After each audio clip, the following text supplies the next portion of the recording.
Quoi? L'ancienne maison? Oui. Quoi? Bah, ils vont voir l'ancienne maison. Bah. Moi, ça me dérange pas, hein, je veux bien me conduire si tu veux. Mais pourquoi tu veux te retrouver là-bas? T'es bête ou quoi? Mais il est pas bête, écoute, enfin, je veux dire, s'il a envie. T'es bête, toi, peut-être? T'es conne? Et pourquoi, Louis, sérieusement, pourquoi tu veux retourner là-bas? T'as oublié un truc dans ta chambre, hein? Non, je sais pas comme ça. Je suis curieux de savoir, voilà, de revoir les lieux, de voir comment ils ont évolué, comment le temps les a modifiés, malmenés. Bonjour Hélène David. Bonjour. Ministre du Québec, de la Culture et des Communications.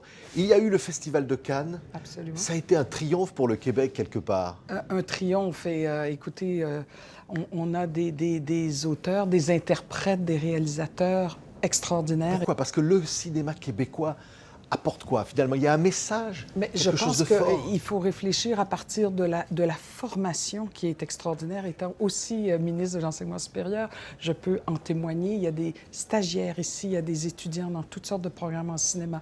Nos réalisateurs comme Kim Nguyen, Xavier Dolan et d'autres sont des jeunes qui ont été imprégnés de cinéma. Alors la formation est formidable, des écoles d'art dramatique, le conservatoire, etc.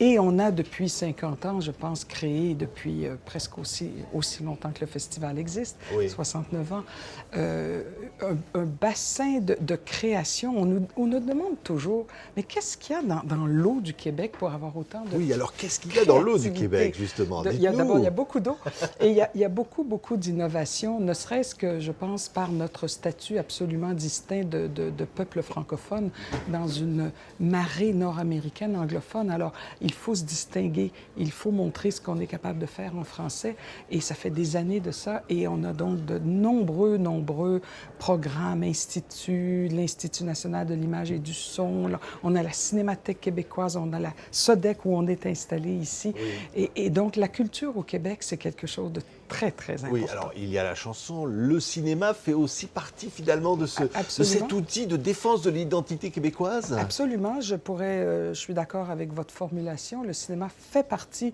de l'identité du Québec. Les gens se retrouvent à travers le cinéma et de plus en plus, mais depuis toujours. Et actuellement, cette année en particulier, il y a une telle cuvée extraordinaire avec 3 films importants qui sont dans les grands concours. Au Festival de Cannes, mais dans tous les festivals du monde, finalement. Dans tous les festivals. Cannes, c'est un peu, écoutez, on se sent chez soi. Oui, mais ça veut dire quoi? Que finalement, ce cinéma québécois, c'est quoi? C'est un cinéma, c'est pas un cinéma commercial, c'est un cinéma d'auteur qui réussit finalement à avoir un bon succès commercial. On a eu une année très intéressante cette année, mais on est dans toutes les directions. Je vais vous donner La Guerre des Tucs, qui était un classique qui a été complètement refait en 3D, mais un grand succès de salle aussi. Alors, on a des films comme ça. On n'a pas la Québec. Pas la Québec, c'est une bande dessinée. Alors, la bande dessinée était à l'honneur de la Foire de Bruxelles l'an dernier. J'y étais. J'ai vu l'auteur Michel Rabagliati. Alors, il y a un film qui a été fait. Succès numéro 1 de l'année. On a des films comme ça. Ça porte l'identité du Québec aussi hors du Québec?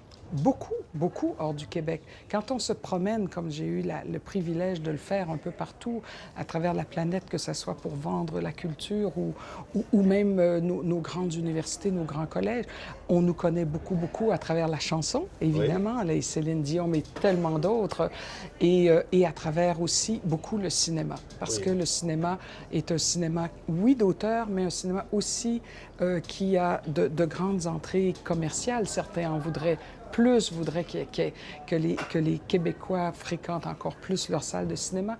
Mais depuis quelques années, on a repris en quantité. Il y a beaucoup plus de gens qui y vont. Et alors, c'est un regard, ce cinéma québécois, sur le Québec et aussi sur le monde. On a Kim Nguyen, on a Dolan qui tourne avec des stars internationales. C'est un cinéma qui s'ouvre, finalement. Oui, Jean-Marc Vallée, Denis Villeneuve. Alors, on a un regard québécois, et je pense qu'il est important de le préciser, sur le monde.